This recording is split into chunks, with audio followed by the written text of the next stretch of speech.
bon là? A priori, Je ne sais pas si ça va. Ça enregistre? Oui, ça enregistre très bien. Donc, bonsoir à tous. Commençons donc une nouvelle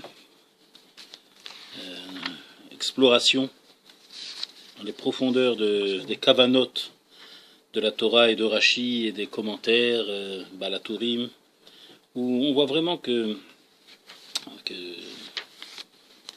ils ont possédé la Torah dans tous les sens. Alors regardez, on va développer un passage, à la fin des Klalot, où Akadosh Baruch Hu nous soulage un petit peu par des paroles un petit peu qui nous consolent un petit peu de tous nos malheurs, et en nous consolant, il nous lâche des choses, des secrets qu'il ne faut pas rater. Alors regardez, prenez page 321. Alors on dédie ce shiur-là ce soir à l'Ilunishama de M. Morales. C'est Shoshim aujourd'hui. Ils font ça chez Rabbi Shimon Sharbit. Donc chez Tien Afshot Soura Mitzvah Chaim. Donc page 321, où là-bas il est dit, où Kajbouk nous dit, après avoir énuméré un bon nombre de choses très dures, il est dit, Pasuk Membet, Vezacharti et Beriti Yaakov. Vous avez? J'arrange. Haïm. Nous sommes tout envoyés en l'air. Donc, Vezacharti et Beriti Yaakov. Je me souviendrai de mon alliance avec Yaakov. Ve'af et Beriti Yitzhak. Et aussi l'alliance que j'ai fait avec Yitzhak. Ve'af et Beriti Abraham. Et aussi de mon alliance que j'ai fait avec Abraham Avinu. D'accord? Donc, Akadosh Baruch Hu nous dit, t'inquiète pas, je me souviens quand même d'où tu viens. Abraham, Yitzhak, Yaakov. D'accord? De tes pères, de tes ancêtres, des patriarches. Ve haaretz ezkor. Et la terre, je m'en souviendrai. Je me souviendrai aussi de la terre. D'accord? Voilà ce qu'il est dit. Ve haaretz te'azev mehem. Et la Torah reprend dans les makot, dans les klalot. Et la terre, donc, les exilera. Vetires et shabetotea boshama mehem vehem yirtzu et avonam yahanuya.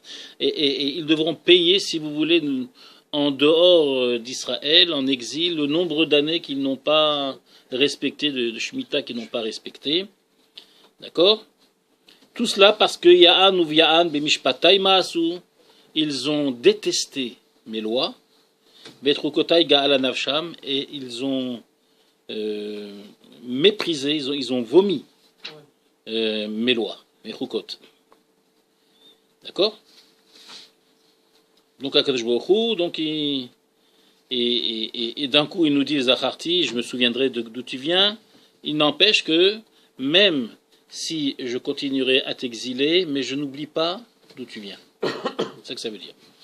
Ve'av gamzot, et en plus de tout cela, biyotam be'eretz oivem, sachez que tout le temps que vous serez dans le pays de vos ennemis, en exil, parce que nulle part on est aimé, il faut dire franchement, on est intéressé à ce que les Juifs restent dans le pays, mais on ne nous aime pas. On dit ça, Maïchabounesh. D'accord, c'est ça. Oui, je parle en anglais. L'Oméastim, malgré tout ça, dans le pays où je les exilerai, je ne les détesterai pas. Je ne me détesterai pas d'eux. Velo gaalti lechalotam, et je ne vais pas non plus les vomir, bien que eux, me'astim vegaalou, eux, ils ont détesté et vomi mes lois, mais moi, je ne les détesterai pas, je ne les vomirai pas. Gaala, c'est quelque chose de répugnant. Les chalotam, pour les détruire, je ne les détruirai pas. Je ne les détruirai pas. Même s'ils me détestent, moi je ne les déteste pas. C'est la réponse d'Hachem. Je les exile, peut-être, mais détester, non. D'accord? L'affaire Beriti Itam, Je ne le détesterai pas pour les détruire, pour faire les chalotam, pour la solution finale. Non, il n'y aura pas de solution finale. Les affaires beriti itam, à un point que je romprai mon alliance avec eux. Ça, non. D'accord? Qui ani Hachem Elohehem, car je suis Hachem, leur Dieu. Les zacharti lahem berit rishonim. Et là, regardez ce que la Torah, la kavana de la Torah, ici. Et je me souviendrai pour eux de l'alliance rishonim, des premiers. L'alliance des premiers. Pas, vous savez, ce qu'on appelle la nouvelle alliance. Comme ça, les chrétiens disent. La nouvelle alliance. Le Nouveau Testament, vous voulez parler. Nouvelle alliance. Le Testament, c'est une nouveau brit. Ils appellent Berit HaChadasha, ils appellent ça. Berit HaChadasha, d'accord? Or, la Torah nous dit, Berit HaRishona. c'est ça, Zachartilem Berit Rishonim. La Torah précise Rishonim, et pas Acharonim. Parce que dans les Acharonim, dans les dernières des siècles, les dernières descendances, n'est-ce pas? Eh bien, on a un autre brit. Il y a eu un autre brit qui est venu. Non, moi je me souviens, Brit Rishonim, sachez ça. Asherotseti otam meretz Mitzrayim. Ce brit-là que j'ai fait avec eux en sortant d'Égypte. Donc, Matan Torah. 49 jours après, comme on sait. D'accord? Le'ene hagoyim. Il y aura un jour où je montrerai le brit Rishon aux yeux de tous les goyim. Pas le brit que vous pensez, vous, être le bon. Mais c'est le premier de la sortie d'Égypte. C'est donc la naissance de, si vous voulez, la naissance de toutes les religions. C'est ce brit-là qui a donné toutes les autres religions. Donc c'est Brit Rishonim. Les Néagoïm, liot lahem, l'Elohim, ani Hashem, pour être à tous les Néagoïm, donc à toute l'humanité, Dieu, ani Hashem. D'accord? Donc voilà. C'est intéressant de voir à la fin comment est-ce que Akadosh Baruch Hu, il remet en place les choses. Il remettra en place les choses. Le Brit HaChadasha, d'accord? Ce n'est que du bluff et du mensonge. Comme tous les autres qui ont voulu copier et extirper et tirer, puiser, tout ce qu'ils voulaient puiser pour fonder une religion, d'accord?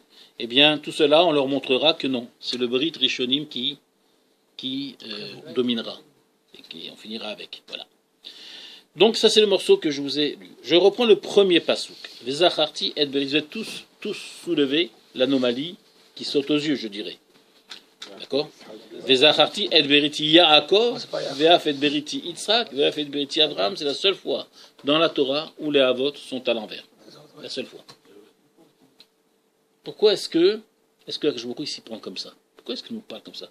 Pourquoi est-ce qu'il nous dit je me souviendrai du brit de Yaakov, du brit de Yitzhak, je me souviendrai du brit de Yaakov, de Yitzhak, et je me souviendrai du brit de Abraham. D'accord? Et je me souviens, Ve'af, Ve'haaretz et Eskor. Et la terre aussi, je me souviendrai. Qu'est-ce que ça veut dire, se souvenir de la terre? Je me souviens de la terre. On a besoin de se souvenir de la terre. On a besoin de se souvenir d'où on vient. On a besoin de se souvenir qui était ton père. Il y en a qui oublient qui c'était leurs parents. Il y en a qui ont oublié ça. Qui c'était leurs grands-parents. Ou alors ils se rappellent qui c'était leurs grands-parents. Parce qu'ils sont loin d'eux. Ils se rappellent. Oui. Mais qu'est-ce que ça veut dire se souvenir de la terre? Est-ce qu'on se souvient de la terre? Pardon? Du pays. Du pays. Oui, c'est... Lequel? 12 France? Non, mais le pays de mon enfance. Là, il venait d'Égypte, ou il venait d'Eretz Israël, ou du Maroc. Ah, d'accord, mais je me souviendrai d'Eretz Israël. Qu'est-ce que ça veut dire? Eretz Israël en soi, se souvenir d'Eretz Israël, ça veut dire quoi par rapport à nous? Que je se souviens d'Eretz Israël. Il faut la mériter, la terre promise. Où on la mérite, on la mérite pas. Il la récupérera, dans le sens où il a laissé à l'abandon. Ne crois pas que je l'ai abandonné pour toujours. Je ne l'ai pas abandonné pour toujours. Tu veux dire préparation pour... oui. Préparation des psukim d'après qui dit que tous les shmitot que vous n'étiez pas en Israël... On peut dire ça, oui, mais on aurait dû mettre ce pasouk-là, c'est Ve'aretz Eskor, avec la Shemitah, pas avec Avraham, Yitzhak et Yaakov. Donc c'est Kachour, c'est rattaché à Avraham, Yitzhak et Yaakov. Quel est le pshat? Donc premièrement, pourquoi est-ce que c'est à l'envers? D'abord Yaakov, Yitzhak et Avraham. Un. Et deuxièmement, c'est quoi ce souvenir de la terre? D'accord? Si c'était comme tu dis toi, on aurait dû le mettre avec les pasouks de Shemitah. Or là, il est attaché avec Yaakov, Yitzhak et Avraham Avinu. Donc Rashi, il a ressenti cette difficulté, et il répond. Il va répondre. Et c'est là qu'on va débattre sur la réponse de Rachid qui m'a l'air révolutionnaire. Et je vais vous expliquer pourquoi. Regardez ce que Rachid nous dit. Rachid nous dit V'zacharti et beriti Yaakov. Je me souviendrai de mon brit avec Yaakov. Rachid dit Lama nimnu achoranit. Là-bas, le Zacharti et beriti Yaakov. Le deuxième. Oui, le premier Rachid, il est intéressant. Faisons-le quand même. Faisons-le. Zacharti et beriti Yaakov. Parce que Yaakov, c'est marqué un vav. Or, Yaakov, c'est toujours sans vav. Regardez dans Bereshit, c'est toujours sans vav. D'accord? Yaakov, avec un vav. Ça s'écrit sans vav, Yaakov. Et Rachid répond à la question, et il dit Bechamisha mekomod nirtav malé. Ve'eliyahu chaser vav. 5 endroits dans la Torah où Yaakov est avec vav, et Eliyahu est sans vav. C'est marqué Elia, au lieu d'Eliyahu. Normalement, c'est Eliyahu. Normalement, c'est Yaakov sans vav. Mais 5 fois dans la Torah, c'est marqué Yaakov avec vav. Et 5 fois dans le Torah, c'est marqué Elia et pas Eliyahu, avec un et pas avec le vav à la fin. D'accord? Alors c'est quoi? Qu'est-ce qui s'est passé là? Il y a un problème là. Il y en a un qui a piqué chez l'autre. On nous dit Yaakov natal ot mishemo shel Eliyahu. Yaakov Avinu, il a pris une lettre du nom de Yaakov Avinu, le vav, et Ravon, engage. Chez Yavo, Yevaser Geulat Banav, pour venir dévoiler la Geoula de ses enfants. Tu veux ton vav? Donne-moi la Géoula. Comme quelqu'un qui emprunte de l'argent. Ouais, je vais bien te prêter de l'argent, mais donne-moi un gage. D'accord?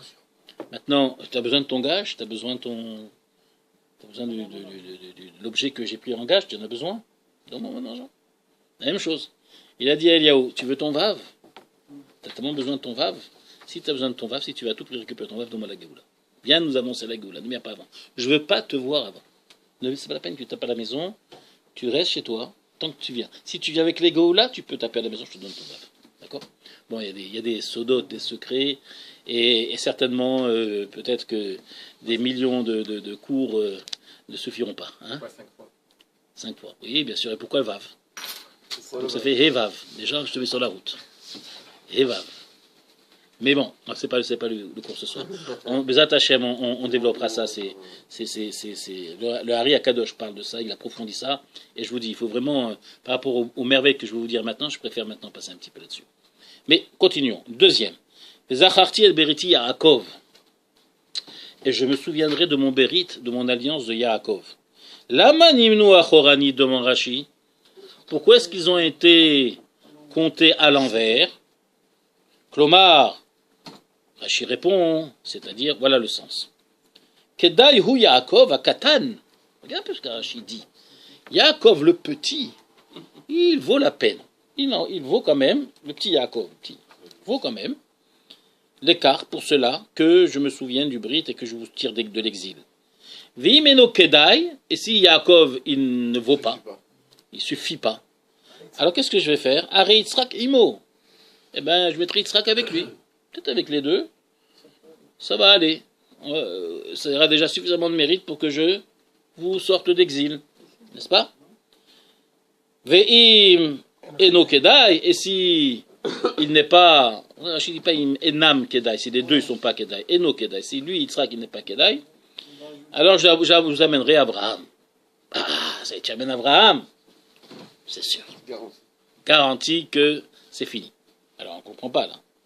Shehu Kedai, parce que lui, Shehu Kedai. Point. Lui, il n'y a pas à discuter, il n'y a pas de doute. Rachid nous dit qu'il peut y avoir un doute au niveau de Yaakov s'il, à lui seul, peut, et Kedai a suffisamment de mérite pour sortir d'exil. Peut y avoir un doute au niveau de Yitzhak si, avec son seul mérite, je peux vous sortir d'exil.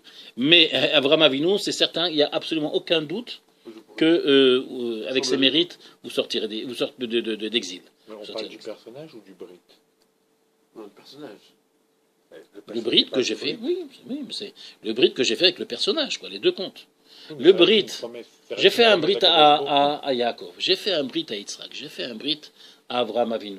Donc je me dois vis-à-vis de chacun de vous sortir de cet exil pour vous sauver, pour vous délivrer. Donc le Brit, peut-être que Yaakov Avinu, il n'est pas à la hauteur que je réalise le Brit avec lui. Peut-être que Yitzhak n'est pas à la hauteur que je réalise le Brit avec lui. Mais Abraham Avinu, ou Kedai. Lui, c'est sûr que je peux rester le brit. J'arrive pas à comprendre parce que ça reste une promesse. Que si je fais Une bride, c'est pas une promesse. Hein. Une bride, c'est une alliance.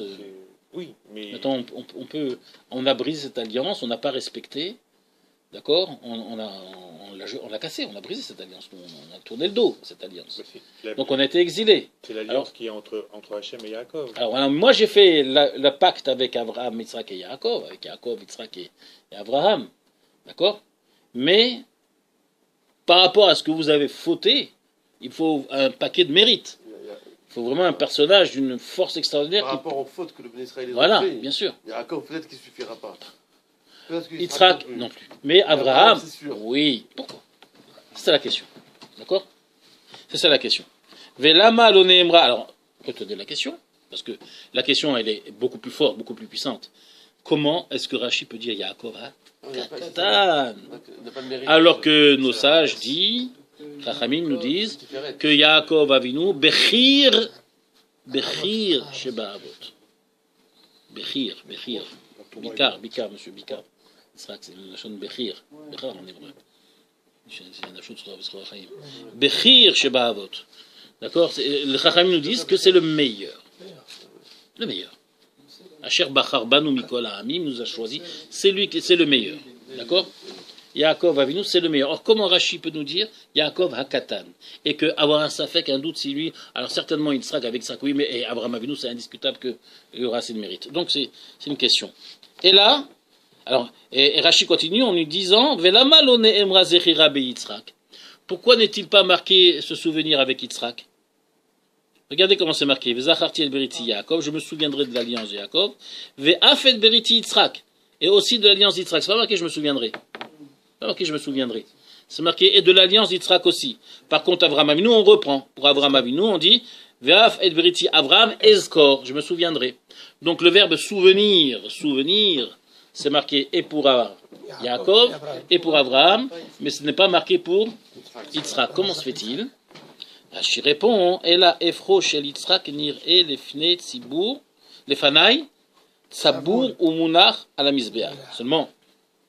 Je n'ai pas besoin, Yitzhak, de me rappeler de lui. Parce que Yitzhak est continuellement devant moi, devant ma pensée, et jamais j'oublie. Quand on se rappelle de quelque chose, c'est quelque chose qui s'est éloigné de notre mémoire. D'accord? Or, Akadosh Baruch Hu ne peut pas éloigner du tout Yitzhak, parce que Yitzhak s'est offert entièrement, Ola Temima, devant Akadosh Baruch Hu, d'accord, comme un korban, et qu'il était prêt à donner sa vie et qu'on le brûle sur le misbéach. Donc Akadosh Baruch Hu, il considère comme si les cendres restaient toujours devant lui. Comme ça, devant le tas de cendres de Yitzhak est là. Donc pour lui, pour Akadosh Baruch Hu, n'oublie jamais le maasé de Yitzhak. D'accord? Donc encore une question qui est encore plus forte. Si tu as quelqu'un que tu as oublié un petit peu, entre guillemets, tu as éloigné de ta pensée, que tu as oublié un petit peu, tu as deux personnes, c'est Yaakov et Abraham, que tu as besoin de remuer un petit peu pour te souvenir, mais par contre, celui-là, Yitzhak, il est inoubliable, alors pourquoi lui seul, il ne suffirait pas? Et le doute, c'est vrai. Donc, vous voyez, il y a un problème dans ce Rashi, voilà. C'est ça qu'on va essayer de percer ce soir, on va essayer de comprendre, mais vous allez voir une véritable chef-d'œuvre. Ce que la Torah veut nous dévoiler ici, c'est une merveille. L'alliance d'Abraham, c'est l'alliance avec laquelle on est sorti d'Égypte. Non, il n'y a pas que ça. Non, c'est l'alliance d'Abraham Avinu, comme quoi, quand beaucoup se souviendra de nous, il sortira d'Égypte. C'est autre chose, c'est pas. C'est notre alliance. Oui, ça c'est autre chose. Ils résideront dans cette terre. C'est de quoi l'alliance vous parlez de L'alliance, donner Eretz Israël à la descendance, à ta descendance. Donc Eretz Israël nous revient. Eretz, c'est toujours le même problème qui est remis sur la table depuis des siècles, depuis les créations du monde. Jusqu'à aujourd'hui, la Torah nous en parle, les Chachamim nous en parlent, les Mefarshi à Torah en parlent, on n'arrête pas d'en parler, Eretz Israël, Yerushalayim, et nous voyons que c'est le problème le plus vivant, le plus chaud de la planète. C'est celui-là. D'accord? Donc on est bien authentique dans la Torah. Il y a une seule chose, on peut dire peut-être que la Torah est archaïque, d'accord? Mais on n'a jamais autant été actuel, ça n'a jamais été un message aussi authentique, d'accord, que jamais. La Torah, c'est donc toujours vivante, toujours présente, est toujours nouvelle à nos yeux. C'est ça qui est extraordinaire. Donc, comme je dis à la fin, on a besoin de nous parler que c'est le Brit Rishonim qui comptera. Ça veut dire quoi? Ça vient exclure un autre Brit. D'accord? Sinon on aurait dit est un Brit. On dit Brit Rishonim. Des premiers, pas des deuxièmes. Pas des anciens. Pas des nouveaux. Bien. On a compris. Donc ici il se cache quelque chose. Pourquoi est-ce que Yaakov le Katan, alors qu'il l'a appelé Bechir Sheba Avot, il n'y a aucun doute là-dessus, c'est le meilleur des Avot, et on doute sur son mérite, on doute sur le mérite de Yitzhak, alors que Akadosh Baruch Hu ne l'oublie jamais. D'accord? Donc il n'y a pas plus de mérite que ça, de dire que vous, je peux vous oublier un peu, mais toi je t'oublierai jamais. C'est qui le meilleur alors? C'est qui le meilleur? Celui qu'on ne peut pas oublier. Non? Bon. Donc déjà ça ne va pas. Par contre, Abraham Avinu, d'accord, qui est cité en dernier ici, on nous dit à lui, lui, il n'y a pas de doute qu'avec lui, c'est le personnage qui, avec lui, réalisera le Brit. Akadosh Baruch Hu, il a Abraham, il est 100%, il est sur son. Il n'a pas besoin d'aller chercher Yitzhak et Yaakov. Autant passer directement par Abraham. Ouais. Vous voyez ce que je veux dire? C'est très, très bonne question aussi. Donc si tu es sûr qu'avec Abraham, c'est bon. Voilà. On est sorti d'Égypte grâce à Abraham. Voilà. Il n'a pas ramené le. On la rajoute sur la liste des questions. On la rajoute sur la liste. On la rajoute sur la liste des questions, bien sûr. Et si Abraham Avinu, tu n'as aucun doute que Hu Kedai, tu dis, peut-être celui-là, il y a Yaakov lo Kedai, peut-être que Yitzhak lo Kedai, mais avant, Hu Kedai Abraham. Alors commençons par lui, Zacharti et Beriti Abraham. Point final. Mais Ça, la réponse est toute simple. C'est que d'Abraham, il n'y a pas eu que le peuple d'Israël, il y a eu d'autres peuples. Tandis que de Yaakov, il n'y a eu qu'un seul peuple. Donc il y a Daniel, alors raison de plus pour réaliser la brite avec Am Israël, ça parle du brite du Am Israël ici. Raison de plus donc on rajoute sur la liste des questions. On rajoute sur la liste des questions. Ouais. Allez-y, apportez de l'eau à mon moulin, merci beaucoup, c'est vraiment difficile à comprendre. D'accord? Vous voyez combien on a besoin de décortiquer ces choses. Regardez, quelque chose de sublime. Le pshat ici, je pense que c'est l'unique et seul pshat qui peut y avoir. D'abord, comprenons les choses, si vous voulez. Pourquoi est-ce que Yaakov, c'est le Bechir chez Be'avot? J'ai dû prendre plaisir à creuser encore plus la question. Pourquoi est-ce que Yaakov, c'est Bechir chez Be'avot? Pourquoi c'est le meilleur des Avot? Eh bien, c'est simple. Comme tu as dit, Daniel, parce que Avraham Avinu, comme chez Yitzhak Avinu, il y a eu des failles. Chez Avraham Avinu est sorti Ishmaël. D'accord, il a eu Yitzhak, grand comme Yitzhak, mais il a eu Ishmaël. Et Ishmaël, ça va être l'ennemi numéro 1 d'Israël. D'accord? La Torah le surnomme le sauvage homme, l'homme qui a sa main partout. D'accord? Et la main de tous sur lui. C'est ça, donc c'est un peu ça. Ishmaël est décrit chez les Chachamim il y a 2000 ans. C'est le lanceur de flèches. C'est le lanceur de flèches. D'accord? Et comme la Torah nous dit, ils seront que zikim be'enehem. Ça va être comme des flèches à vos yeux. Si vous avez pitié d'eux, si vous les laissez vivre, c'est un passage de la Torah ce que je vous dis, c'est pas moi. Si vous les laissez vivre et vous ne les détruisez pas, d'accord, de tous ces gens qui veulent ta peau, ces gens qui veulent te détruire, ces gens qui ne veulent pas te reconnaître, je parle évidemment, pas tous. Évidemment, il y en a qui sont normaux, bien sûr. Et donc, ceux qui veulent te détruire, ceux-là, ils seront comme des flèches à tes yeux. Hein? Donc, détruis-les avant qu'ils t'envoient ces flèches. Oui, et aujourd'hui, nous voyons que c'est leur gadget, quoi, leur joujou, là. Ils aiment bien envoyer des petites flèches. Ils envoient des flèches, des pierres, mais ils envoient. Voilà. Oui, et puis les petits bouts de ferraille là qu'ils envoient. Peut-être. En tous les cas, d'accord, c'est le lanceur de flèches. On voit que c'est vrai. Encore, on voit l'authenticité de la Torah. On voit que c'est vrai. Il n'arrête pas, même au XXIe siècle, d'envoyer des flèches. Il n'arrête pas. Ce que les Chachamim disaient il y a 2000 ans. Bon. Donc, c'était pas possible, Avraham Avinu, d'appeler la descendance les Béné Avraham. Non, c'est pas Béné Avraham. Ça se dit pas.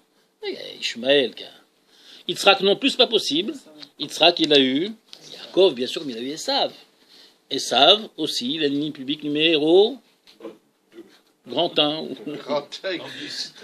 D'accord? Donc Esav, aussi ennemi d'Israël, qui voulait la peau d'Israël jusqu'à aujourd'hui, Rome, etc. Comme je vous expliquais toujours que c'est le peuple de Édom qui était au sud d'Israël qui est parti s'installer à Rome. N'oublions pas ça, c'est l'histoire. On doit connaître l'histoire juive. Je le répète toujours rapidement, mais n'oubliez pas, on avait fait un chiour là-dessus, que Édom, en réalité, c'est une petite région au sud d'Israël de minables gens, bédouins qui n'avaient plus aucune importance, jusqu'à l'époque du roi Hérode. Oui, Hérode, oui. Jusqu'à son époque, il les a tous convertis. Il avait besoin de, je crois que c'est Hérode, je crois. Hein? Hérode. Oui, il avait besoin, non, parce qu'il n'était plus aimé en Israël. Hérode, non. Et il avait besoin de gens pour le soutenir. Il a proposé à Édom de les convertir tous au judaïsme et de leur donner une partie en Israël, une partie du royaume, etc. J'ai déjà fait un show là-dessus. Et donc c'est de eux que sort ces convertis juifs qui est sorti Yishou. Et Yishou vient de Édom. D'accord? Et une fois que cette religion a été acceptée, parce que pendant longtemps les Romains ne savaient pas prendre ou le judaïsme ou le christianisme, ils ont choisi le christianisme, ils sont allés au plus facile. Et là, tout Édom, tous les convertis de Édom, qui étaient tous toujours ensemble, ils ont tous exilé, ils ont suivi donc Yishou. La majorité a suivi Yishou. Ils se sont exilés, ils sont partis à Rome. Donc l'Occident, la religion chrétienne en Occident qui a pris toute cette ampleur-là, vient de Édom. D'accord? Donc c'est Esav. Esav ou Édom. Donc ce n'était pas possible d'appeler Béné Yitzhak. S'appeler Béné Yitzhak, quelqu'un qui a eu Esav, pas possible. Par contre, Yaakov Avinu, c'est 100%. Shifteka. Shifteka, c'est 12 enfants, les 12 grands tzadikim, 12 fondateurs du Ham Israël, 12, chacun qui est apporté et qui exprimait une étincelle divine différente, les 12 Kdoshim, Kdoshé Elion. Les 12. Au moment où Yaakov quittait ce monde, il a eu peur. Ils lui ont dit, Shema Israël, écoute Israël, ils l'ont appelé, c'était Israël, c'est leur père Israël. Hachem Elokeinu, Hachem Echad. Hachem notre Dieu, c'est un seul, et nous sommes... Tu n'as pas le moindre doute envers nous, nous sommes tous avec toi, nous soutenons ce que tu as enseigné toute ta vie. On est avec toi. D'accord? Donc, Shifteka, les 12 enfants, c'est pour ça que nous nous appelons Béné Israël. Et pas Béné Yitzhak et pas Béné Abraham. C'est pour cette raison-là que nous avons le nom de Béné Israël, parce que les 12 enfants d'Israël étaient Kedoshim. Donc on s'appelle Béné Israël. Vous comprenez? Donc le Bechir chez Be'avot, c'est lequel? C'est celui qui a réussi à fonder la meilleure famille des trois. C'est pas Abraham, c'est pas Yitzhak, c'est Yaakov. Donc, raison de plus, comment peut-on appeler Yaakov Hakatan, le petit, et avoir un doute de son mérite? Petit, c'est peut-être affectueux comme terme. Oh, mon petit mignon. Petit mignon. Mon petit chéri. Mon petit chéri, voilà. C'est ça. J'aurais dit Chaviv alors. Yaakov à Chaviv. Mais Hakatan, c'est péjoratif, c'est méprisant. C'est méprisant. D'accord? Quand je dis le petit Meir. Viens mon petit. Petit Meir, voilà, mais si je dis devant tout le monde, et petit Meir, viens ici. Ah là là, qu'est-ce que c'est ce rabbin là encore là? Il respecte personne. C'est religieux. Il respecte personne. Donc d'accord, donc c'est clair. Maintenant, pourquoi est-ce que Yaakov, lui, il a réussi, lui, à devenir à porter sur lui le nom de tous ses enfants, Béné Israël? Pourquoi Yaakov et pas les autres? Parce que justement, le peuple d'Israël s'est pas fait en 2 jours. Le monde s'est pas fait d'un coup. Pour créer le monde, Akadosh Baruch Hu, il a créé avec Midat Hadin. Il a vu que ça n'allait pas tenir, il a changé, etc. Qu'est-ce que c'est cette histoire qu'Akadosh Baruch Hu crée avec le Midat Hadin, avec la sévérité, avec la rigueur, le monde, après il dit, ah non, ça va pas tenir, en fin de compte, je vais changer, je vais faire comme ça. D'accord? Est-ce que Akadosh Baruch Hu peut se tromper, peut mal évaluer une chose, pour revenir en arrière et dire, bon là on va recommencer, allez, on recommence tout. Hein, c'est pas un réalisateur en train de faire un film, il dit, non, allez, on coupe, on recommence. Non. Donc c'est quoi? C'est quoi cette histoire-là qu'Akadosh Baruch Hu, ça veut dire qu'Akadosh Baruch Hu, la Midat Hadin était nécessaire de commencer le monde avec Midat Hadin, c'était nécessaire. Il fallait le faire, puisque Akadosh Baruch Hu l'a fait. Et c'est pas qu'il a vu qu'il s'est trompé qu'il va recommencer la copie. C'est pas ça. C'est que maintenant il s'est dit, il faut, pour construire le monde, affaiblir un peu la Midat Hadin et l'adoucir avec Midat Rachamim. Voilà ce qu'il faut faire. On prépare un plat, on allume le feu fort, après on réduit. Exactement. Donc on ne peut pas. On peut pas. Akash Baruch Hu a montré, tout à fait, Akash Baruch Hu, il a montré l'exemple qu'on ne peut pas bâtir et construire en une seule fois. D'accord. Lui, bien sûr qu'il aurait pu le faire, etc. Mais il montre à l'homme. La Torah, c'est dans la Torah, donc c'est une ora'a. La Torah, c'est une chose enseignement. Donc dans toute construction, et à plus forte raison construction spirituelle, un homme doit y aller petit à petit. C'est pas d'un coup il va trouver la mesure exacte où est sa place. Pas du tout. Il va d'abord aller excessivement de ce côté, et ensuite il va trouver son juste milieu, il va trouver son derer qui lui convient le mieux. On est d'accord? Alors la même chose pour fonder le Ham Israël, ça ne pouvait pas se faire en un coup, en une fois. Il a fallu un homme d'abord qui s'appelle Avraham Avinu, qui a montré ce que c'est le chesed. Olam chesed ibane, le monde il tient sur le chesed. On ne peut pas construire sur le din, sur le chesed. Donc Avraham Avinu, c'était Ish HaChesed. Ish HaChesed, l'homme qui a amené l'amour dans ce monde, d'accord, l'envie, la générosité, l'envie de donner. C'est la force d'Avraham Avinu. Mais attention, cette mida-là, elle est dangereuse. Elle est dangereuse parce que cette mida d'amour, d'accord, elle peut déborder et rentrer dans les limites du mal. D'accord? Donc, il y a une faille dans cette mida ta-chesed. D'accord? Donc, c'est pour cela que Avraham Avinu n'a pas réussi à lui seul, Avraham Avinu, de fonder le Ham Israël. Il était trop chesed. C'est pour ça qu'il a eu qui? Il a eu comme enfant Ishmaël. Ishmaël. D'accord? Qui est? Ishmaël dans son essence, non, dans son essence, ils sont très hospitaliers, tu vois, les natures très hospitalières, les Arabes, etc. Mais non, la religion, elle vient quoi faire? Tu remarques une chose. La religion, elle vient à l'autre extrême pour corriger. D'accord? Donc, c'est-à-dire, dans le fond, ils sont très chesed. Ishmaël est très chesed. Mais ils veulent se donner une apparence d'homme dur. C'est leur culte. De la violence. De la rigueur. D'accord?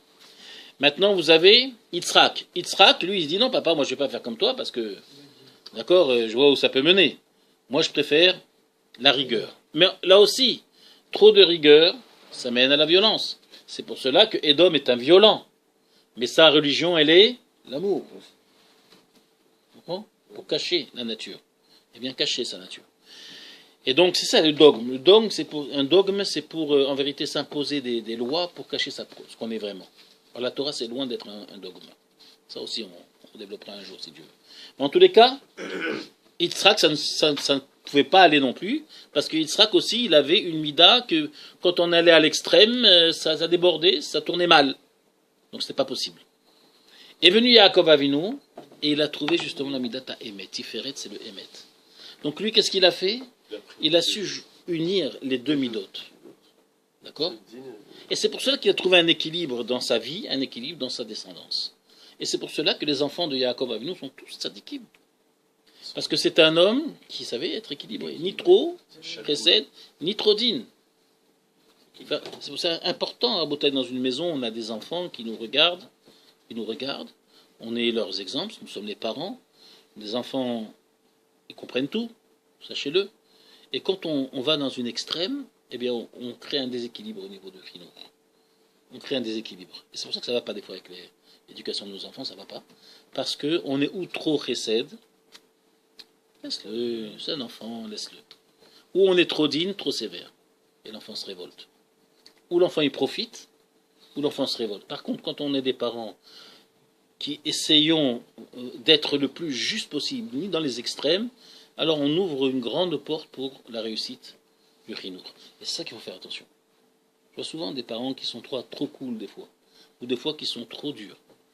Ils sont prêts à faire beaucoup de mal, humilier leurs enfants. J'ai vu des parents humilier leurs enfants devant tout le monde avec un plaisir, c'est atroce. Parce qu'il était en colère contre son fils, alors on l'humilie devant tout le monde. On le gifle devant tout le monde, on l'insulte devant tout le monde, on le chasse. J'ai vu ça. Ça donne des enfants qui se révoltent. Et j'ai vu des pères et surtout des mères, mais pauvre, le petit skin, il est gentil, il est jeune, laisse-le. Laisse-le, il est jeune. Et puis laisse-le, il est jeune, laisse-le, il est jeune, et vas-y. Et laisse-le, j'en profite. C'est comme une Voilà. fois, vous avez dit par rapport à s'il y a un enfant qui casse un verre et qui se trompe sur une bracha, et il y en a, ils vont l'engueuler parce qu'il a cassé le verre, et il y en a, ils vont l'engueuler parce que. C'est ça. Il faut savoir. C'est ça. Donc oui, c'est l'équilibre. Il faut trouver un équilibre. Voilà. Et donc, Yaakov Avinu a réussi avec ses 12 enfants. Pourquoi? Parce que justement, il n'allait dans aucune des deux midot à l'extrême. Il savait garder un milieu. Donc, il a mérité d'avoir 12 enfants équilibrés. Ceci pour vous dire quoi, Rabotai? Pour vous dire que Yaakov Avinu était bien le meilleur, comme les Chachamim disent, Bechir chez Be'avot. Bechir chez Be'avot. D'accord? Comment ça se fait que son mérite ne suffirait pas alors? Donc maintenant, revenons à notre première question. Comment se fait-il que le mérite d'Abraham Avinu ne suffit pas? Alors, ici, Rabotai, la Torah nous lance un message extraordinaire.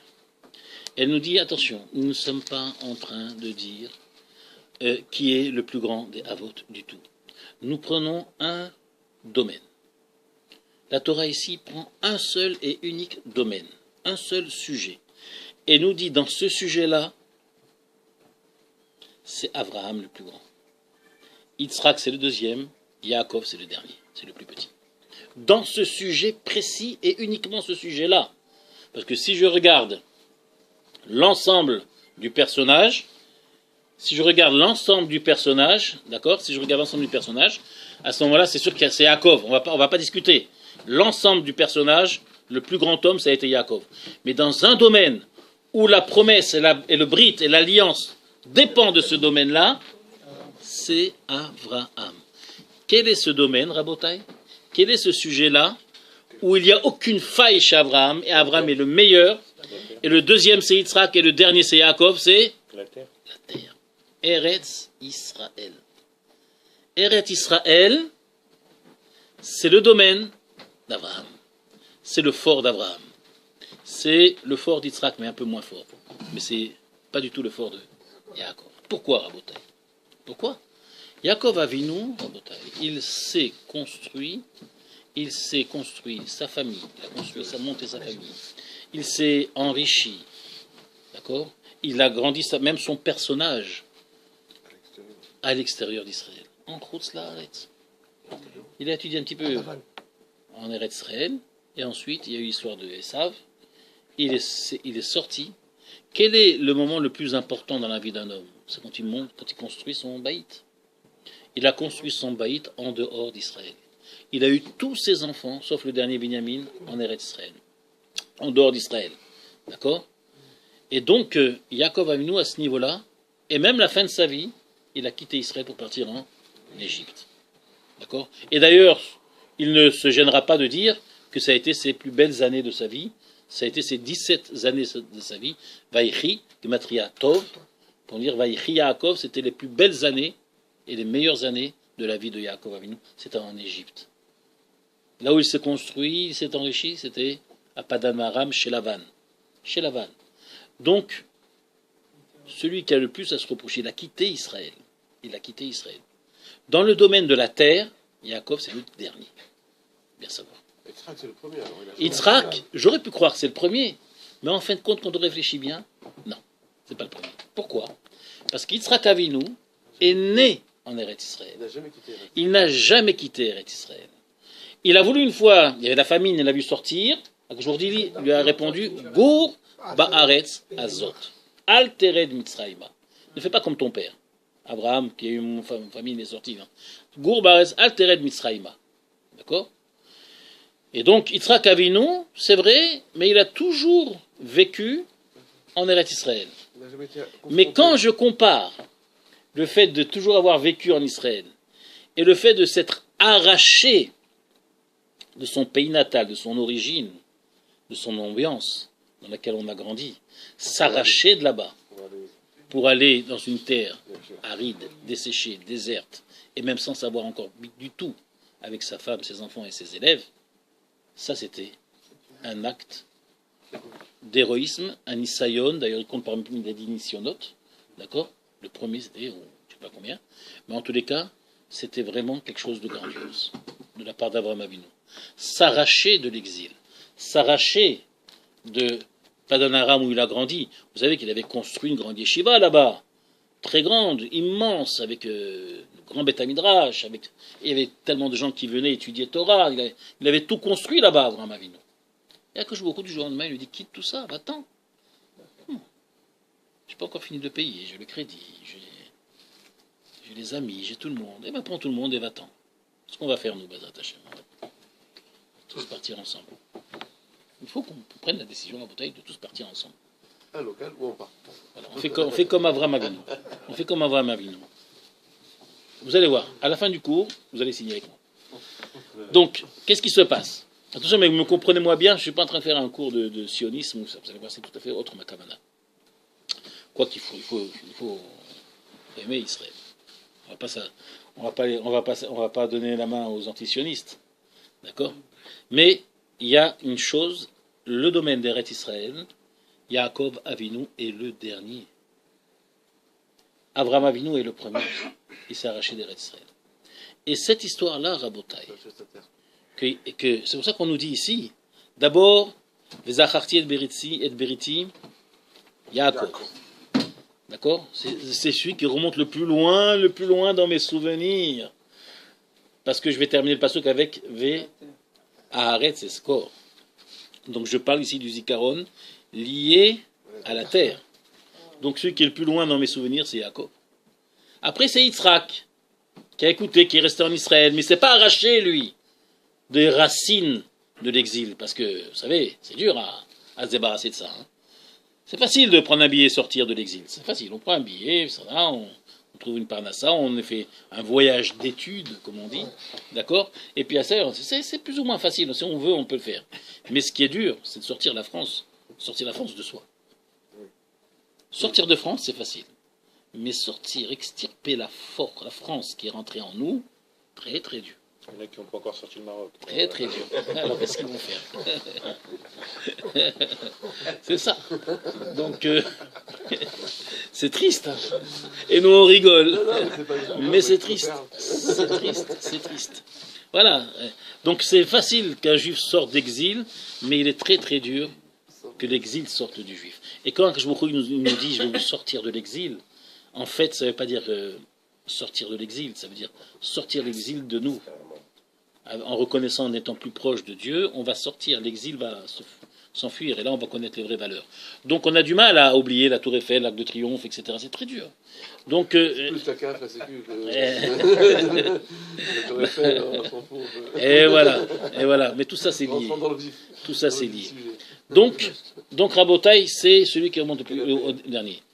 Et donc après, celui qui est plus proche dans mes souvenirs, qui est plus proche, c'est Yitzhak. D'accord? Mais même si lui, il est considéré comme une Ola et que sa cendre est devant moi, par rapport à Eretz Israël, il ne vaut pas Avraham Avinu. Avraham Avinu, il a le mérite, d'accord, de s'être arraché de l'exil et s'être attaché à l'ordre d'Akadosh Baruch Hu. Voilà. Ve'haaretz eskor. Vous comprenez maintenant pourquoi le passage qui termine par Ve'haaretz eskor? C'est parce qu'en réalité, ce jugement que je viens de faire là, Yaakov, Yitzhak et Abraham, c'est un jugement par rapport à, quand je me souviens d'Eretz Israël, à la Kedusha d'Eretz Israël. À cet Eretz Israël qui donne toute la Kedusha, toute la force, toute la Emouna qu'on peut puiser de cette terre-là, c'est Abraham Avinu qui l'a pris. Après Yitzhak et après Yaakov un petit peu, mais un peu beaucoup moins. Vous comprenez? Et c'est ça donc la kavana du pasuk ici, en nous disant Ve'aretz eskor, et en nous plaçant d'abord Yaakov, ensuite Yitzhak et ensuite Abraham Avinu. Quand je dis ça, Rabotai, il faut bien comprendre. Quand Akadosh Baruch Hu, il se souvient du Brit, pour relier un Brit, c'est-à-dire quelqu'un qui va en Eretz Israël pour essayer. Aujourd'hui, malheureusement, quand on va en Eretz Israël, c'est pas pour essayer de ressentir le Brit plus fort, pour vibrer encore plus dans le Brit d'Akadosh Baruch Hu. On va là-bas, on va à Eilat, on va passer des vacances. On va à Eilat, on va voir les dauphins, on va faire un petit coup à Tel Aviv, un petit truc. Et ça me fait beaucoup. Ça me choque beaucoup que c'est une denrée très très appréciée par les Français. Israël. Ça les s'éclater dans les hôtels d'Israël. Voilà. Et ça, Rabotai, c'est un taout. c'est un mépris, c'est un bisayon pour Eretz Israël. Partir en Eretz Israël uniquement pour s'éclater dans les hôtels, je crois qu'il n'y a pas pire que ça. Il n'y a pas pire que ça. Et les Français, on parle des Français qui voyagent beaucoup en Israël. Mais moi, je pleure de ça. Je pleure de ça parce que on connaît leur kavana. On va travailler, on va au tfilot sérieusement en France, en Eretz Israël, cool. C'est pour se reposer, c'est pas pour travailler. Et c'est tout à fait l'inverse. Eretz Israël est fait justement pour que le juif vraiment puisse se dévoiler et se travailler encore plus en Israël qu'ailleurs. Or, Israël aujourd'hui, c'est devenu la terre de vacances. Et ça, c'est triste, très triste. Lorsqu'on nous parle ici dans le passage de Eretz Israël, c'est Abraham, Yitzhak, Yaakov et du Brit. Se rappeler du Brit en Eretz Israël. Le Brit lié à Eretz Israël. Donc Torah et Eretz Israël. Vous comprenez? Et ça, Rabotai, Yaakov Avinu, ça va le ronger toute sa vie. Le fait d'avoir grandi en Chutz La'aretz, de s'être construit en Chutz La'aretz, ça va le ronger toute sa vie. D'où je vois ça? Je vois ça, c'est un Rashi qui me dit.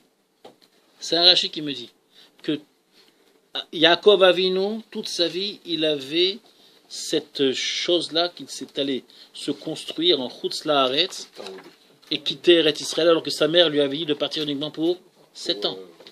Pour 7 ans. Sa mère a dit, mon fils, Yamim Achadim, quelques jours, elle lui a dit. Quelques jours.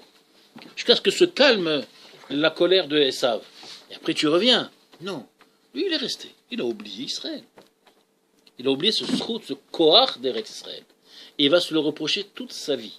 Jusqu'à son dernier jour. Regardez où? C'est dans Parashat Vaïchi. Où ça? Tu l'as dit la Parashat. Où ça? Dans Parashat Vaïchi. Regardez dans Parashat Vaïchi, Rabotai. Regardez comme Yaakov Avinu, il reconnaît sa faille. C'est ça les grands hommes chez nous. Les grands hommes chez nous, ils savent reconnaître leurs erreurs. Et par exemple, chez les saints, chez eux, jamais ils se sont fait le moindre reproche ou le moindre procès ou le moindre... Jamais. Mais nous, nos grands hommes, grands comme patriarches, reconnaissent leurs fautes. Regardez qu'est-ce qu'il est dit dans Parashat Vayechi. Perek Nun Pasuk He. Lorsque Yaakov annonce à Paro qu'il allait enterrer son père en Eretz Israël, que Yosef allait enterrer son père Yaakov en Eretz Israël, voilà ce qu'il dit à Paro. Il lui dit, Avi ishbi'ani les morts. Mon père m'a fait jurer ainsi. Ine anochimet, voilà que je vais mourir. Bekivri, dans mon 124, dans mon kever, dans ma tombe, Asher Karitili, que j'ai... Kariti, c'est quoi? Tu m'as acheté. Karitili. Alors, Asher Kaniti. Voilà. Donc Rachid dit un premier pshat, hein? Qui a été acheté pour moi, ça veut dire. Mais Kariti, ça veut dire acheter? Non, ça veut dire... D'accord, je veux bien, mais prouve-le, Rachid va le prouver. Ça veut dire acheter. Mais ça veut dire creuser aussi. Ça veut dire aussi creuser. Bon, d'accord, creuser, il y a creuser, un creux. Kariti, j'ai creusé, d'accord? Même ça, ils nous ont volé. Be'eres Kenaan, en terre de Kenaan, d'accord? Shamatik Berni, là-bas, je veux que tu m'enterres. Donc, Karitili, Rachid nous explique qu'est-ce que ça veut dire Karitili. Regardez un petit peu ce que Rachid nous dévoile ici. Ça, là, vous allez comprendre toute l'ampleur de Yaakov Avinu, la grandeur de Yaakov Avinu. Kipshuto, donc Karitili, Pshuto, qui reish, c'est marqué, lorsqu'un homme creusera un trou dans le Rushtarabim, et le short de son ami va venir, il va se casser le pied, tu dois le rembourser. D'accord? C'est marqué qui reish. Donc c'est la lachon de creuser, on est d'accord. Ou midrasho, od mityashev, à la lachon que mot asher kaniti. En réalité, karitili, ça veut dire asher kaniti, que j'ai acheté, que j'ai acquis. C'est le tombeau que j'ai acquis. Yaakov Avinu, évidemment, où est-ce qu'on voit qu'il a acquis? Avraham Avinu, il a acheté. Mais est-ce que Yaakov, il a acheté? Pas du tout. Avraham Avinu l'a acheté pour lui et pour ses enfants. Ou ses petits-enfants. Mais alors là, c'est là toute la dispute entre Esav et Yaakov. Mais qu'est-ce que Yaakov, il a acheté le tombeau? C'est Avraham Avinu qui a acheté le tombeau. Alors qu'est-ce que ça veut dire ici? Regarde ce que Rachid nous dit. Amar Rabbi Akiva. Bientôt Lag BaOmer. Amar Rabbi Akiva. Kishalarti lekach hayam. Quand j'ai voyagé dans les îles, dans les pays lointains, Ayukorin imchira kira. Toujours on nous vole notre langage, vous savez ça. Combien de mots français sortent de, comment on vient de dire, un creux, cariti creux, d'accord. Donc j'ai vu que les gens disent acheter, ils disaient kira. Le mot kira, ça veut dire acheter, acquérir. Ah, voilà, tu vois, voilà, acquérir. Ça aussi, ils nous ont volé. C'est nous, ça. Mais qu'est-ce qu'ils nous ont pas volé, Ribben Shalom? Il y a une chose qu'ils nous ont pas volé, je sais pas. D'accord. Donc ve'od, midrasho, lachon, oui, keri dagour, économiser. Que j'ai économisé. J'ai mis en tas. C'est de l'argent que j'ai mis en tas. Ça veut dire que j'ai entassé. Et je ne l'ai pas dépensé cet argent. Pourquoi? Parce que cet argent, c'est de l'argent sale. Pourquoi c'est de l'argent sale? Bien qu'il était le plus honnête des hommes, c'est parce que je l'ai acquise en dehors d'Israël, dit Rachid. Regardez. Chez Natal Yaakov, Kol Kesev Ezav, chez Evi Mibet, Lavan. Tout l'argent liquide qu'il avait gagné chez Lavan, il ne l'a jamais dépensé. Veasa Oto Keri, il en a fait un tas. Il en a fait un compte. Veamar la Asot, les Esav, et il s'est adressé à Esav et il lui a dit Tolze, écoute, prends ça, c'est pour toi. Bishvil Chelkecha Bemar, et tu me laisses ta part dans la Mara. Je ne veux pas que tu demandes une part dans Marat Amarpela. Je ne veux pas. Prends l'argent. Prends l'argent. Pourtant, il a sa tête, hein, dedans. Pardon? Il a sa tête. Non, il a accepté l'argent, mais il est revenu dessus. Hein. Mais bien sûr, c'est ça la malhonnêteté. Il a accepté l'argent. Mais sa tête, c'est pas lui qui l'a mise, elle a roulé. Non, mais... Il a pris l'argent. Il a pris l'argent. Il a pris l'argent. Mais de là, je vois une chose. Abraham Avinu, c'est marqué Vaïra Vaïtser. J'ai pris le Midrash, mais il ne reste pas beaucoup de temps. Le Midrash nous dit pourquoi c'est marqué, il a eu peur deux fois, c'est marqué. Quand il a vu Esav venir avec 400 hommes devant lui, c'est marqué Vaïra Vaïtser Loméod. Vaïra Yaakov Vaïtser Loméod. Yaakov a eu peur beaucoup. Pourquoi c'est marqué deux fois peur? Pourquoi c'est marqué deux fois peur? Le Midrash nous dit, il a eu une fois peur parce que il a eu la mitzvah de Kibud Avehem que lui n'a pas pu faire pendant 22 ans. Pendant 22 ans, que Esav a pu faire. Et il a eu la mitzvah Esav, d'Eret Israël, que Yaakov n'a pas pu faire. Eret Israël. Donc Esav, il avait deux grands mérites dans sa main. Lequel? Kibud Avehem et Eret Israël. Rabotai, vous avez un homme qui s'appelle Yaakov, qui a vécu avec des Rechaïm pendant 22 ans, et il est devenu un tzaddik Isod Olam. Imaginez-vous l'homme que c'était, le personnage, la force de cet homme-là, extraordinaire. Eh bien cet homme-là, Rabotai, il doutait que tout ce mérite-là soit égal au mérite de Kibud Avehem et Eret Israël. Comment vous comprenez ça? Comment vous comprenez ça? Qu'un homme, un héros, un homme qui a traversé les moments les plus de la méchanceté des hommes, qui a traversé la haine des hommes, qui a traversé des hommes, des escrocs, des roublards, qui ont essayé de le tuer, de le voler, d'accord? Il est resté im Lavan Garti. Avec Lavan, j'ai habité. Chachamim nous disent Garti, Gematria, Otiot, Gematria, Tariag. D'accord? Donc, ça veut dire quoi? Ça veut dire qu'il est resté fidèle à tous les moindres en détail de chaque mitzvah. Avec des Rechaïm. C'est un homme extraordinaire. Alors, qu'est-ce que c'est celui qui a habité en Israël pendant 22 ans en plus, ou qui a fait Kibud Avehem? Bon, c'est pas mal, mais attends, qu'est-ce que c'est devant lui? Non! Il pensait que c'était fini devant cet homme-là, Esav, qui avait Kibud Avehem et Mitzvat Eretz Israël. Il pensait qu'il était nul. Qu'est-ce qu'il a fait? Il a dit tout l'argent que j'ai gagné à l'extérieur, je le donne. Je ne veux pas en profiter. Je ne veux pas en profiter. C'est comme ça qu'on fait quand on veut faire un tikkun dans sa vie. Quand on veut réparer une avéra, je ne sais pas moi, on a volé. On veut réparer le vol qu'on a fait. Qu'est-ce qu'on fait? Eh bien, le tikkun, le meilleur des tikkunim, c'est de prendre une somme d'argent, d'aller dans un kollel Rochen Mishpat, un kollel où on étudie par exemple les halachot de Geneva, et dire j'offre cet argent-là au kollel pour aider ceux qui étudient Geneva Vaveda. C'est quelqu'un qui a été Mechal Shabbat, qu'est-ce qu'il fait? La meilleure des choses, c'est qu'il aille dans un Beth Midrash payer des Bachurim, des Avrichim, pour donner des Shiurim sur Shmirat Shabbat. Il paye. D'accord? Et ça, c'est un vrai tikkun. C'est un vrai tikkun. Il y avait qu'une fois quelqu'un qui avait pendant une période de sa vie, pendant quelques temps, était Mechel Shabbat parce qu'il n'y avait plus de travail. Et après, il a regretté. Il a regretté amèrement. Il a demandé son tikkun au Gdolim. Et les Gdolim lui ont dit, tout ce que tu as gagné pendant cette période-là, tu fais le compte. Et tu l'offres à un kollel qui étudie Shmaïachot Shabbat. Où il y a des shurim de la Shabbat. Si tu veux vraiment un vrai tikkun, tu arrives devant là-haut, on nous dit, oui, tu as fait ça, mais ça va, tu as réparé. C'est réglé. C'est ça qu'il faut faire. Et dans tous les domaines on a fauté, je ne sais pas, même au niveau de Nashim, au niveau de Nida, au niveau des choses comme ça, c'est Shalom. D'accord? Qu'est-ce qu'on fait? Si on a quelque chose à se reprocher, eh bien, on demande à un vrai de réunir des Bachurim et de lui demander de réunir des Avrichim, des hommes, et de faire un shiur sur Nida. Voilà. Je te donne 400 €, 500 €, tu fais toute la halachot Nida. Tu prends des bâtim, et tu fais un shiur de halachot Nida avec eux, du début jusqu'à la fin. Voilà, combien il faut? 400, 500, 1000 €, tiens, je te donne. D'accord? Et c'est vraiment Mechaper. C'est comme ça qu'on organise le tikkun d'une personne. C'est comme ça.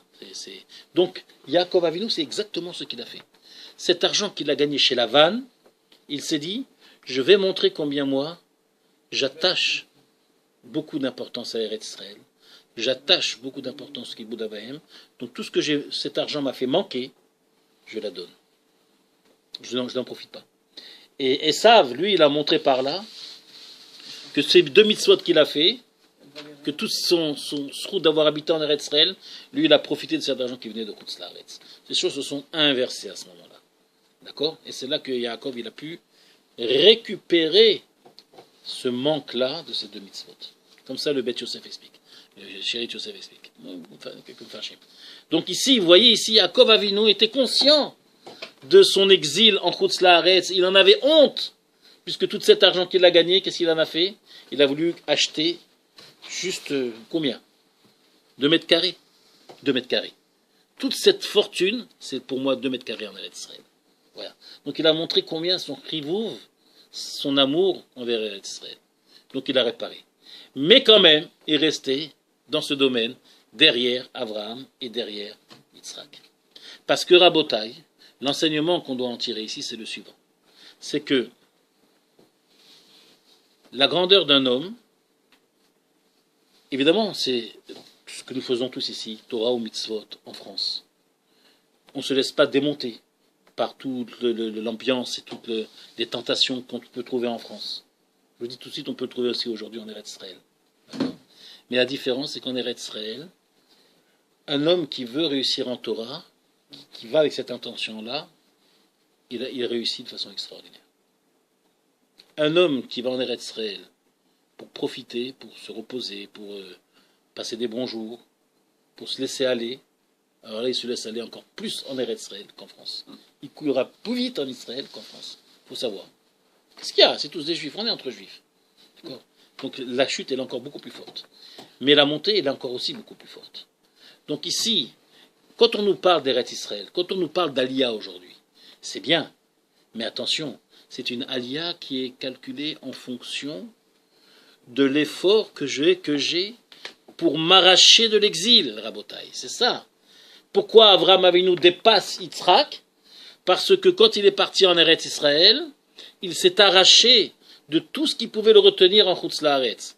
Donc si nous pensons faire une aliyah, parce que c'est très très actuel aujourd'hui, on parle de plus en plus, et ça a 4 fois plus de aliyot cette année.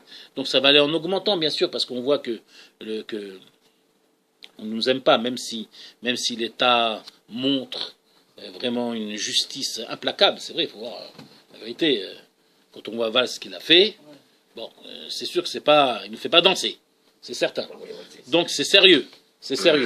Mais le peuple n'y est pas. Le peuple français, il s'en fout complètement. C'est clair, ça. Il n'en a rien à faire de tout ça. Et au contraire, s'il pouvait aller voir que du Dieu donné, il serait bien heureux. Donc comprenons bien ça. On n'en a pas pour longtemps en France. Mais attention, quand on parle d'Aliyah et partir de France pour aller en Eretz Israël, c'est pour s'arracher de l'exil. C'est pour s'arracher du mal de Chutz Laaretz, de toute la Toum'a des Goyim. Mais si on va en Eretz Israël pour amener tout ça là-bas, et veut en faire je ne sais pas trop quoi, d'accord, eh bien, on a arrêté son coup, on n'a aucun mérite, aucun rester en France. Reste en France, fais ce que tu veux, en France. Ne monte surtout pas en Eretz Israël. Si tu vas en Eretz Israël, c'est comme Avraham Avinu.